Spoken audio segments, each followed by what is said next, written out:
अस्सलाम वालेकुम नाज़रीन, आप देख रहे हैं सफा टीवी न्यूज़। मैं हूं आपका मेज़बान मोहम्मद। नाज़रीन, ये देखते हैं 10 बड़ी और अहम खबरें सफा टीवी न्यूज़।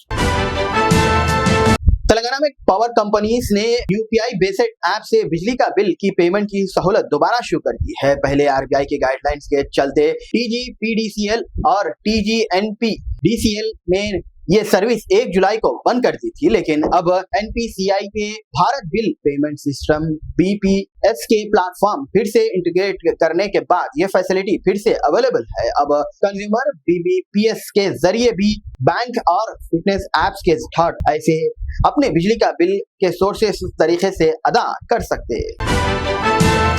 हैदराबाद में 2 दिन की शदीद बारिश के बाद हसन सागर की झील की सफरे पानी में लेवल बढ़ गया है। जीएचएमसी हकाम झील की सफरींस पर खरीब नजर रखी हुई है। हसन सागर की मैक्सिमम वाटर लेवल 513.41 है, लेकिन अब पानी का लेवल 513.53 तक पहुंच गया है। पानी के बढ़ाव का मैनेज करने के लिए एक दरवाजे 2 फीट ऊपर तक उठा दिया गया है और 12 रास्तों से पानी निकाला जा रहा है। प्रेस नोट के मुताबिक 207 केसेस और 1535 कैसेट है। तेलंगाना हुकूमत ने एलआरएस 2020 के एप्लीकेशंस के पोर्टल पर मिसिंग डॉक्यूमेंट अपलोड करने का मौका दिया है। ये उन लोगों के लिए है जो पहले जरूरी पेपर सबमिट नहीं कर पाए हैं। एलआरएस के रूल्स पहले बार अगस्त 2020 में आया था और सितंबर 2020 और जुलाई 2023 में की गई। रिक्वेस्ट की आखिरी तारीख 15 अक्टूबर 2020 थी, लेकिन एलआरएस एप्लीकेशन पर काम जनवरी 2024 से शुरू हुआ। अब तक 4,28,832 एप्लीकेशन पर काम हुआ है, जिसमें से 60,213 को अप्रूवल मिला है और 96.60 करोड़ रुपीस का कलेक्शन हुआ है। 75% एप्लीकेशन मिसिंग डॉक्यूमेंट्स है, इसलिए एप्लीकेशन पर अब डायरेक्टली पोर्टल पर पेपर अपलोड कर सकते हैं। राजस्थान में चांदीपुर वायरस के फैलाव बढ़ा है और अब तक इससे मुतासिर अफराद की तादाद 4 हो गए हैं। हुकूमत के मुताबिक 74 अफराद पर इस वायरस का शक है। जुमे के दिन एक नया केस सामने आया है, जिनमें 9 साल की लड़का टेस्ट में पॉजिटिव पाया गया है। पहले से एक मुतासिर शख्स ने कांटेक्ट में आया था। अब तक 51 सैंपल लिए गए हैं, जिनमें से 32 की रिपोर्ट इंतजार में है। यह वायरस जानवरों में भी मुतासिर कर सकता है। 9 अगस्त को इस वायरस के सबब पहले डेट हुई थी और जहां 9 साल की लड़की गुजरात के इलाज के दौरान इंतकाल हो गई। राजस्थान में कम्युनल टेंशन बढ़ गया है। 10वीं क्लास के तालिब इल्म ने दूसरे लड़के पर चेहरा ढपा दिया। इस वाक़े के बाद शहर में तशद्दुद बढ़ गया है, जिसमें गाड़ियों को आग लगा दी गई है और पथराव भी किया है। हुक्काम ने अमन बरकरार रखने के लिए कुछ इलाकों में 24 घंटे के लिए मोबाइल इंटरनेट सर्विस को बंद कर दी। सारे सरकारी स्कूल्स और प्राइवेट स्कूल्स बंद रखने का हुक्म दिया गया है। इलाके में पुलिस की बड़ी तादाद देखी गई है। मसले को देखते हुए एहलकार में इलाके में इम्तिहानी हुकूमत और फैज़िल का इस्तेमाल मजबूर का जवाब था। मध्य प्रदेश हुकूमत ने कहा है कि मदरसे या उनके अंडर चलने वाले स्कूल सरकारी फंड्स मिलते हैं, वहां बच्चों को मजहबी तालीम के लिए मजबूर नहीं किया जा सकता। तालीमी डिपार्टमेंट ने एक बयान में कहा गया है कि मदरसे में बच्चे अपने वालिद की रजा से ही मजहबी तालीम या एक्टिविटीज में हिस्सा ले सकते हैं। हक्काम ने मदरसे में पढ़ने वाले गैर मुस्लिम बच्चों के सर्वे करने का भी फैसला किया है। ये कदम National Commission for Protection of Child Rights की सिफारिश के बाद उठाया गया है। एनसीपीसीआर ने पहले कहा था कि मदरसे में गैर मुस्लिम बच्चों के दाखिले सिर्फ ग्रेड हासिल करने के लिए होता है।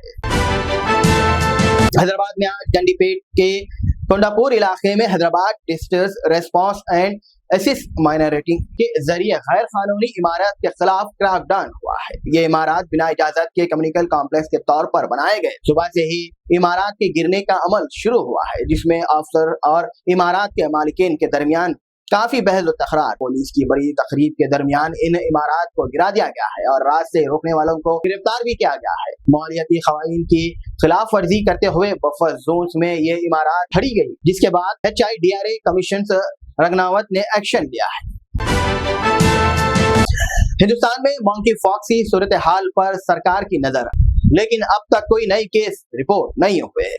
वजीर सेहत जेपी नड्डा की सरबराही में मीटिंग हुई है, जिसमें स्क्रीनिंग को मजीद सख्त करने, टेस्टिंग लैब को तैयार रखना और हेल्थ फैसिलिटीज को मजीद बेहतर बनाना इकदाम पर तबसरा हुआ है। WHO ने मंकीपॉक्स के इंटरनेशनल हेल्थ इमरजेंसी करार दिया है। हिंदुस्तान में आखिरी केस मार्च 2024 में आया था। अब तक 30 केस रिपोर्ट हुए हैं। मंकीपॉक्स का पहले अब तक कम और इसकी टर्मिनेशन के रिस्क फाइनल हिंदुस्तान में कम समझा जाता है। बेंगलुरु में एक नौजवान ने अपनी स्कूटर पर सोशल मीडिया रील्स बनाने के लिए खतरनाक एक्सीडेंट कर रहा था, जिसे देखकर लोगों को गुस्सा भर आया है। आपस के लोग ने इसके स्कूटर को फ्लाईओवर से नीचे गिराने का अमल शुरू किया है। ये वाकया एक्सीडेंट के खतरनाक के बारे में एक अथॉरिटीज ने उम्मीद की है कि वो इस वाकये की तहकीकात करेंगे और पॉलिसी सेफ्टी कनेक्शंस को दूर करेंगे। स्पीड राइडिंग और ड्राइविंग से रोड सेफ्टी को खतरनाक करता है, जो एक्सीडेंट और सीरियस इंजरी का सबब बन सकता है। स्पीड लिमिट की पाबंदी और रेट्स और रोड सेफ्टी कैंपेनिंग इस रिस्क को कम करने में मदद साबित हो सकती है।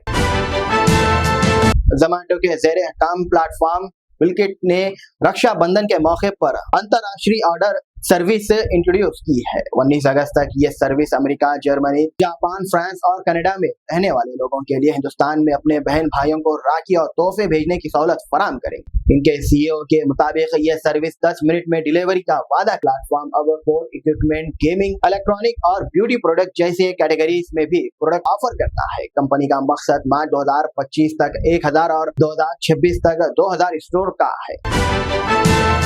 नाज़रीन, फिलहाल के लिए इस न्यूज में तय देखने के लिए आपका बहुत बहुत शुक्रिया। अगर आपने हैं सफा टीवी न्यूज पर तो प्लीज सब्सक्राइब जरूर करिए और साथ में बेल आइकन दबाएं ताकि आने वाले सभी नोटिफिकेशंस आपको मिलते रहें। फिलहाल के लिए इतना ही। अल्लाह हाफिज। क्या आप जानते हैं हर super speciality hospital national award winner doctor Mir Jawad Jar Khan, German trained senior orthopaedic surgeon and director, माहिर डॉक्टर्स डॉक्टर वासिफ आजम और doctor Bharvi Chanduri, senior cardiologist और दीगर डॉक्टर्स नुमाया खिदमत अंजाम दे रहे हैं। Robotic surgery, advance cath lab, MRI, operation theatre, ICU, 2D ultrasound जैसी सहूलियात से आरास्ता कॉर्पोरेट लेवल हॉस्पिटल। वाजबी फीस में हर मर्ज से शिफायाबी के लिए German 10 super speciality hospital, Attapur,